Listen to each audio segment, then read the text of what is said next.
हमारी हालत ऐसी है, रोज पढ़ लेते हैं आत्म के अहित विषय कसा, इनमें मेरी परिणति न जाए। क्या पढ़ा? आत्म के अहित विषय कसाए, इनमें मेरी परिणति न जाए, इनमें मेरी परिणति नहीं चली जाए। लेकिन आज भी इन्हीं में जा रही है, मरते दम तक इनमें जाएगी। कब तक भोगों की योजना बनाते रहोगे? कब तक पुराने भोगों की कल्पना करते रहोगे? अतीत के भोगों को याद करते रहोगे? अरे अतीत के भोग तो मरी हुई लाशें हैं। कोई माँ कितनी भी प्यारी हो, उसे घर में रखते हो क्या? रोते रोते भी उसे भेज आते हो। कभी कहते हो क्या कि घर में ही बना देते इनका चबूतरा? घर में कोई 3 फीट भी जगह देता है क्या?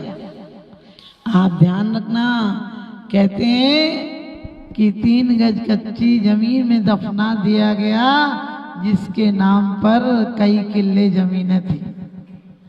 उस दिन की कर याद, उस दिन की कर याद कि जिस दिन चल चल चल होगी और चढ़ने को 2 बांस मिलेंगे, तन पर मलमल मल होगी। वो माँ की लाश है, उसे दफना दो। कितनी भी प्यारी माँ हो, दफना दो। अर्थीयों को, लाशों को घर में रखोगे तो बदबू आने लगेगी। हर जीवन में आज बदबू और विषाद हो गया, क्योंकि उन्हीं पुरानी बातों को हम याद करते रहते हैं। और भविष्य की कल्पनाएं कैसी हैं?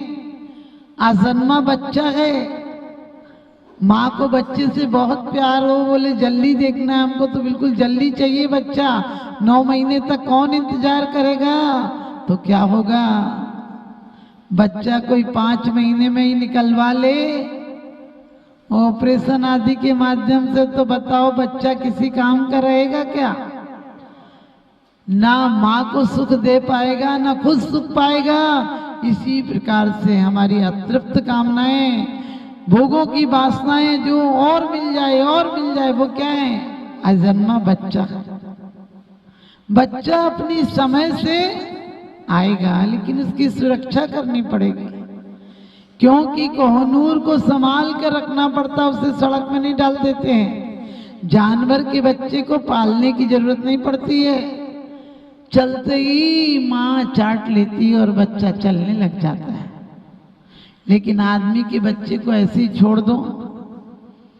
महापुण्यशाली बातों की अलग है कि जीवंदर आदि जंगलों में पल गए, लेकिन उन्हें भी कोई पालने वाला चाहिए, क्योंकि वो अनमोल निधि है, उसकी सुरक्षा जरूरी है। इसलिए हम क्या करें? अपने अनमोल जीवन को, इसे मांगे मांगे नहीं मिलेगा। जिन सांसों को हमने चिंताओं में, वासनाओं में, कल्पनाओं में, आशाओं में गुजारा है, हमारा एक वो जीवन था जब हम उससे खुद मनाते थे। आपने देखा कभी किसी के यहाँ शादी आदि पार्टी होती थी? शादी आदि का महोत्सव कहना चाहिए, अब तो पार्टी होती है। पार्टी पार्टी रहो। आज सबको अटैच रूम चाहिए, सबको बेडरूम के बगल में ही सिस्टम चाहिए। हमने की चिंता मत करो, अभी बेड टी चाहिए, आगे चल के बेड ही रह जाएगा, बेड पे ही रह जाओगे। अभी से बेड टी पियोगे तो आगे बेड टी पर नहीं, कुछ भी करने लायक नहीं रहोगे, बेड रेस्ट हो जाएगा। तो हमें क्या चाहिए? जीवन हमारा ऐसा था कि हम महोत्सव मनाते थे। किसी के यहाँ जाते थे तो महिलाएं मिल बांट के काम करती थी, नाचती थी, कूदती थी, कपड़े धोना, सिलना, जो बहुएं बेटियां होती थी वो सब काम करती थी, और उसका आनंद ही अलग था। आप जाकर भूतनाथ से बैठ जाते हो और वहां पर भी वो खुले बाल वाली, आप समझ गए, वो ऐसे झूमती जिसका कोई स्टेप ही पता नहीं कि कोई डांस पे नाच रही है, क्योंकि पश्चिम के गाने सिर्फ फूहड़पना, डिप्रेशन में लाते हैं। आप देखना कभी पश्चिम के गाने बज रहे हो और हमारे भारतीय संगीत बज रहा हो, उसकी बात ही अलग है। अरे ऐसे से मलार, ऐसी सावन की झड़ियां लग जाती थी, देवता आ जाते थे उन संगीत को सुनने के लिए। हमारी महिलाएं खुद ऐसे बढ़िया बढ़िया गीत गाती थी और ढोलक बजाती थी, ताकि घर में एक आनंद का महोत्सव होता था। सहनाई बजती थी। अब कान फोड़ू बैंड बजता है, जिसमें कई लोगों की नींद खराब कर दे, और नींद खराब कर दे, पेपर हो तो बच्चों की पढ़ाई खराब कर दे। आप सोच के देखना, वो यदि किसी की बद्दुआएं लेंगी तो आपके घर में खुशियां कहां से आएंगी। कहते हैं आज आईना चोरी करते हुए पकड़ा गया। आज आईना चोरी करते हुए पकड़ा गया। दिल में दर्द था लेकिन हंसते हुए पकड़ा गया। दिल में दर्द था लेकिन हंसता हुआ पकड़ा गया। आप सब चेहरों पर मुस्कान दिखती है, लेकिन दिलों में मुस्कान का निशान भी नहीं। सभी हंसते हुए मिलते हैं जब तक 4 पैसे हैं। गरीबी में न कोई पूछेगा कि आप कैसे हैं। कितनों ने दिए धोखे, मत पूछो वरना अपनों के चेहरे उतर जाएंगे।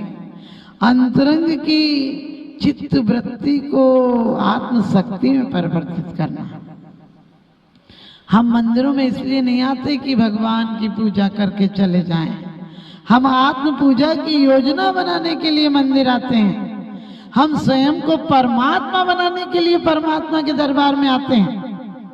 क्योंकि आपने देखा, सीए बनना हो तो अच्छे सीए के अंडर में प्रैक्टिस करनी पड़ती है। वकील बनना हो तो अच्छे वकील के पास प्रैक्टिस करना पड़ती है। जौहरी का काम सीखना हो तो कुछ दिन जौहरी के यहाँ बैठना पड़ता है। जब हमें परमात्मा बनना है तो ये पत्थर की परमात्मा, ध्यान रखना, बड़ी सुंदर बात कही है। परमाणु पुद्गल तनी परमात्म संजोग, भाई पूज्य सब लोक में हरे जन्म करो। ये पत्थर की प्रतिमाएं हैं, लेकिन ये परमात्मा तक मिला देती हैं, ये परमात्मा तक बना देती हैं। बड़ी सुंदर बात कही है कि मेरे वचन जड़ रूप हैं और आप तक नहीं पहुंच रहे, मुझे पता है। एक ही भाव में कहा है, लेकिन कहा है तो भी निर्फल नाई भक्ति रस बीने वायक, संतन को सुर तरु समान वांछित वरदायक। क्या कहा है कि परमात्मा मेरे वचन जड़ रूप हैं। मैं भी एक पुद्गल देह का पिंड तो हूं, पुद्गल परमाणुओं का पिंड हूं, लेकिन मेरी जरूरत सिर्फ रोटी कपड़ा नहीं है। मेरी जरूरत एक और भी है, परम जरूरत है, जिसको पाकर भिखारीपना मिट जाता है, जिसको पाकर क्षुद्रता मिट जाती है। वो कौन सा पद है? अंतरंग में ललक होना चाहिए। मंदिर होना पर्याप्त नहीं है, मन में प्रभु की आस होना पर्याप्त है। मंदिर में आ जाते हो आप लोग रोज, बोले हमारा तो नियम, हम तो 40 साल से पूजा कर रहे हैं। अम्बाला हम गए, अम्बाला में एक व्यक्ति बोला, माता जी हम 40 साल से आलू नहीं खाते। हमने कहा बड़े धर्मात्मा हो। बोले मंदिर भी जाता हूँ। हमने कहा और बड़े धर्मात्मा हो। बोले रात्रि भोजन भी त्याग है। हमने कहा क्या कहना भाई साहब, आप कितने पुण्यात्मा हो, आपके इतने अच्छे विचार कैसे बन गए इतनी जल्दी उम्र में। बोले क्या बताऊं, एक महाराज के चक्कर में फंस गया था। हमने बोला वो चक्कर निकाल सकता था, वो चक्कर ने भी चक्कर में डाल दिया। अरे डॉक्टर कह दे तो ये नहीं कहते हो कि डॉक्टर ने चक्कर में डाल दिया। शुगर बताते ही चीनी छोड़ देते हो, मन हो तो भी डर डर के खाते हो, लेकिन विषय कसाएं जी भर के खाते हो। रोज पढ़ते हो कि कसाएं, विकार और पाप हमारे जीवन के लिए दुष्प्रभाव देते हैं। एक बूढ़ा व्यक्ति बीमार था, बहुत खांसी चल रही थी, बहुत कमर में दर्द था, पैर दुख रहे थे। जो वैद्य आता पैसे वाला था, बोलता पैसे ले लो लेकिन मुझे ठीक कर दो। वैद्य आते दवाई लिखते और कहते कि तुम्हें खटाई तेल मिर्ची नहीं खाना। बोले फिर जाओ, हमें दवाई नहीं लेना। अरे मैं सब खा सकूं ऐसा उपचार करो। तो कहते हैं एक बार उसके जैसा चालाक वैद्य आ गया। बोला ठीक है, तुम जितना खाते हो उससे डबल खाना, खूब दही खाओ, चटनी खाओ, खटाई खाओ, कोई दिक्कत नहीं है, लेकिन मेरी फीस थोड़ी ज्यादा है। दवाई भी दूंगा और फायदे भी बताता हूँ, दवाई मेरी तुरंत फायदा कैसे करेगी। बोले क्या? बोले तो तुम्हारे घर चोर नहीं आएगा। बोले सेठ हूं तो इसी रात इसी चिंता में तो नींद नहीं आती। और बोले तुम्हारे घर कुत्ता नहीं आएगा। बोले बस कुत्ता आ ही जाता है, मिठाई की दुकान है, तुमने अच्छा बताया कुत्ता नहीं आएगा। और बोले तुम्हें बुढ़ापा नहीं आएगा। बोले बस यही तो चाहते, बुढ़ापा नहीं आए। और बोले तुम डबल खाना, जितना मन हो उतना खाना। बस वो तो खुश हो गया, कहने लगा ठीक है। और उसने दवाई के नाम पर कुछ राख उक्सी दे दी उसको पुड़िया में। लेकिन 15 दिन हो गए, खांसी तो और बढ़ गई। वैद्य के पास गया, कहने लगे तू कैसा वैद्य है, हमें ठीक करने की जगह मार ही देगा क्या? बोले क्यों? बोले तूने कहा था कि हम दवाई देंगे, तेरी दवाई तो कुछ असर ही नहीं कर रही। बोले फायदे तो कर रही ना। बोले फायदे कहाँ कर रही? बोले मैंने जो बोला था वो सच हो रहा है कि नहीं? अब कुत्ता आ रहा है क्या? बोले कुत्ता तो नहीं आता क्योंकि मैं डंडा लेके चलने लगा, तो कुत्ता कहाँ से आएगा? और बोले कि चोर आए क्या? बोले मैं रात भर खांसता हूं तो चोर कहाँ से आ जाएंगे? और बोले तीसरा फायदा, बोले मैंने कहा था बुढ़ापा नहीं आएगा, अब तू 1 साल में 1-2 महीने में चला ही जाएगा, तो बुढ़ापा कहाँ से आएगा? आप भी ध्यान रखना, हम रोज पढ़ते हैं आत्म के अगिति विषय कसाय, इनमें मेरी परिणति न जाए। रोज पढ़ रहे हो आत्म के अहित विषय कसाय, इनमें मेरी परिणति न जाए। क्या तैयारी है? विषय कसायों की तैयारी है। 5 इंद्रियों के भोगों के लिए बिल्कुल वफादार नौकर की तरह खड़े हो। अरे आइंस्टीन तक ने कहा था मैंने जिसको खोजा है अगली बार गलती कर दी, खोज मेरी विकास के लिए की थी, विनाश की तरफ मुड़ गई, अगली बार अणु की नहीं उसकी खोज करूंगा जो खोज करने वाला है। आप भी ध्यान रखना, हमारे दुख संताप बाहर से नहीं आते, हमारी स्वयं की क्या है? कमाई है। दुख कभी अकेले आता ही नहीं। दुख तो पारस्परिक संबंध है, लेन देन का व्यापार है। कोई हमें गाली दे हम नहीं ले तो क्या मतलब, हमें दुखी कर सकता है? कोई हमें पत्थर मारे हम बच के निकल जाए, क्या जरूरत है कि वो हमें पत्थर मार पाएगा? ध्यान रखना, हम सब चालबाजियां करते हैं। मंदिर में कहते तुम बिन में व्याकुल भयो जैसे जल बिन मीन। जल बिन मीन हो रहे क्या व्याकुल? सच बताना, एक दिन बेटा नहीं मिले, बेटी नहीं मिले, दुकान नहीं खुले, ऑफिस नहीं जाओ, पत्नी से नहीं मिलो, बच्चों से नहीं मिलो तो रात भर नींद नहीं आती है। और इतनी जीवन भर हो गए परमात्मा से नहीं मिले, तुम्हें कभी बेचैनी हुई? अंदर प्यास जगना चाहिए। अरे देश से रोज मंदिर आते हो, कभी दिल से भी मंदिर आया करो। मांगने को चले आते हो, कभी मिलने भी आया करो। मांगने को चले आते हो, कभी मिलने भी आया करो। वास्तव में ये वो वफादार है परमात्मा है कि वो बेहिसाब सांसें देता है। तू इतना गद्दार है कि उनका नाम भी गिन गिन के लेता है। नोट सोचते हो कब आखिरी नोट आ जाए, माला में सोचते हो कब आखिरी दाना आ जाए।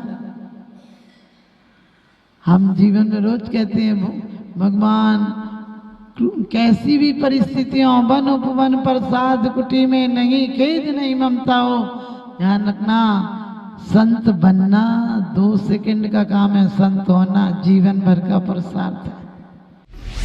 विश्व पटल पर जैन धर्म की प्रभावना करने वाली ममता की साक्षात प्रतिरूप परम पूज्य गुरु माँ आर्यका रत्न 105 श्री सृष्टि भूषण माता जी, जिनकी प्रेरणा व मार्गदर्शन से अनेकानेक पुण्य के कार्य किए जा रहे हैं।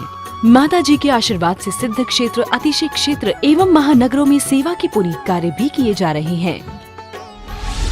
अनेकानेक आध्यात्मिक पुण्य के कार्य, साधुओं के आहार, विहार, औषधि एवं उपकरण आदि की व्यवस्थाएं सुचारू रूप से कई वर्षों से की जा रही है। सृष्टि मंगलम भवन, मुख्य मंदिर के सामने वाली गली श्री महावीर जी। यात्रियों के लिए वातानुकूलित कमरे उपलब्ध हैं एवं त्यागी वृत्तियों को भोजन की व्यवस्था है। संपर्क सूत्र